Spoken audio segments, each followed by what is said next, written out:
Hi வணக்கம். Welcome to Oviya's family. நான் நந்தினி மணிகண்டன். இன்னைக்கு மட்டன் பிரியாணி, ஜீரக சம்பா மட்டன் பிரியாணி எப்படி செய்யலான்னு சொல்லி பார்க்கலாம் வாங்க. இதுக்கு நான் 400 கிராம் மட்டன் எடுத்திருக்கேன். மட்டனை நல்லா சுத்தம் செஞ்சு அதில் கொஞ்சம் மஞ்சத்தூள் சேர்த்திக்கலாங்க. சேர்த்து கலந்து விட்டு அதை க்ளோஸ் பண்ணிவிட்டு குக்கர் அடுப்பில் வச்சு நான் 5 விசில் விட்டுக்கிறேங்க. மட்டனுக்கு தகுந்த மாதிரி நம்ம விசில் விட்டுக்கலாங்க. இன்றைக்கி நான் 5 விசில் விட்டுருக்கேன். பிரியாணி மசாலா அரைக்க தேவையான பொருளுங்க: சீரகம், மிளகு, சோம்பு, கசகசா, பட்டை, சோம்பு, கிராம்பு, ஏலக்காய், அன்னாச்சி மூக்கு, முந்திரி, பிரியாணி இலை இதெல்லாம் சேர்த்திக்கலாங்க. 2 ஸ்பூன் இஞ்சி பூண்டு பேஸ்ட்டு, அது கூட 2 பச்சை மிளகா சேர்த்திக்கலாங்க. இது கூட நான் சொன்ன அந்த ஸ்பைசஸ் பிரியாணி வகை எல்லாத்தையும் பட்டை வகையை நம்ம சேர்த்திக்கலாங்க. இதெல்லாம் அரைச்சி செய்யும்போது உண்மையிலேயே ரொம்ப டேஸ்ட்டாக இருக்குங்க. அதில் கொஞ்சம் தண்ணி விட்டு நம்ம அரைச்சி எடுத்துக்கலாங்க. இப்போது நம்ம வேக வச்ச கறி ரெடி ஆயிடுச்சுங்க. நல்லா வெந்திருக்கு.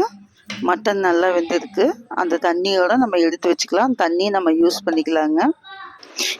நமக்கு பிரியாணி தாளிக்கு தேவையான பொருளுங்க: பெரிய வெங்காயம், தக்காளி, புதினா, கொஞ்சம் கொத்தமல்லி தலைங்க, பச்சை மிளகாய்ங்க. குக்கரை அடுப்பில் வச்சுட்டு நல்லா சூடாகட்டுங்க. சூடானதையும் அதில் நமக்கு எண்ணெய் ஊற்றிக்கலாங்க. நான் கடலெண்ணெய் ஊற்றிக்கிறேங்க. உங்களுக்கு என்னென்ன வேணுமோ அதை நீங்கள் ஊற்றிக்கலாம். கடலெண்ணெயில் செய்யும்போது ரொம்பவுமே டேஸ்ட்டாக இருக்குங்க. இது கூட 1 ஸ்பூன் பெரிய ஸ்பூன் நெய் சேர்த்திக்கிறேங்க. உங்களுக்கு வேணால் நீங்கள் 2 ஸ்பூன் சேர்த்திக்கங்க.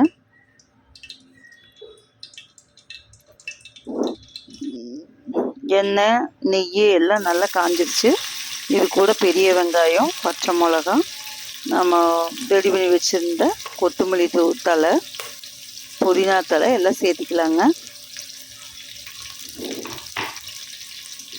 எல்லாத்தையும் நல்லா வதக்கிக்கலாம்.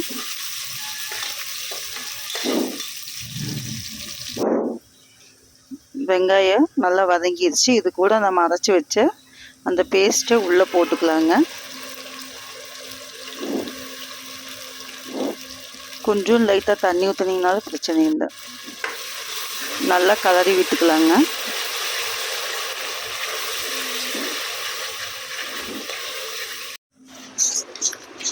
எண்ணெய் கொஞ்சம் பிரிஞ்சு வந்திருக்கு.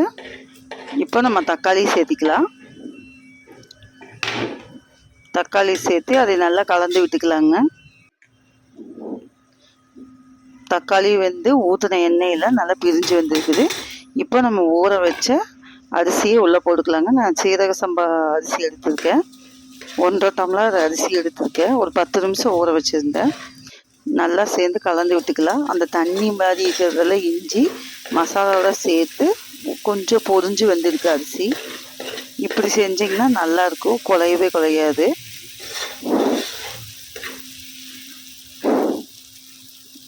இதுலேயே கொஞ்சம் வெந்துருச்சுங்க.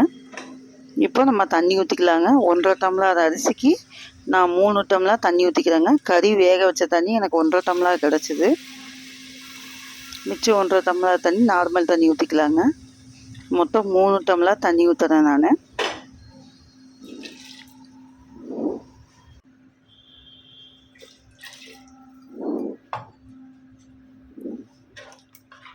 நல்லா கலந்து விட்டுக்கலாங்க.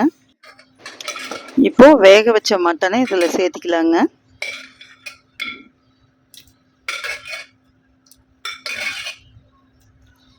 நல்லா கலந்து விட்டுக்கோங்க. இது கூட தேவையான அளவு உப்பு சேர்த்திக்கலாம். 1 ஸ்பூன் தயிர் சேர்த்திக்கிறேன். தேவையான அளவு காரத்துக்கு தகுந்த மாதிரி மிளகாத்தூள். இப்போ அரை எலுமிச்சம்பழம் புழிஞ்சு விட்டுக்கலாங்க. இப்போ நல்லா கொதிக்குதுங்க. ஊற்றின தண்ணி பாதி அளவுக்கு வந்தாச்சு. இப்போ நம்ம மூடியை போட்டு மூடி வச்சிடலாங்க. க்ளோஸ் பண்ணிட்டு நம்ம வெயிட் போட்டுக்கலாங்க. ஒரு விசில் விட்டால் போதும். மட்டன் பிரியாணி ரெடிங்க. பிரியாணி நல்லா வந்திருக்குங்க. அடி பிடிக்காம உதிரியாகவும் இல்லாமல் குலையும் இல்லாமல் நல்லா இருக்குதுங்க பிரியாணி. கரெக்டான பதத்தில் இருக்குது. ஒரு விசில் விட்டாவே போதும். மட்டன் நல்லா வெந்திருக்குங்க. அரிசியை ஃபஸ்ட்டே வறுத்துட்டு அதுக்கப்புறம் நல்லா கொதிக்க வச்சு நம்ம மூடி வச்சு ஒரு விசில் விட்டாவே போதும். குக்கரில் அடி பிடிக்கவே பிடிக்காதுங்க. இப்படி ஒரு டைம் நீங்கள் செஞ்சு பாருங்க, நல்லா டேஸ்ட்டாக இருக்கும். சேனலை லைக் பண்ணுங்கள், ஷேர் பண்ணுங்கள், சப்ஸ்கிரைப் பண்ணுங்கள். நன்றி, வணக்கம்.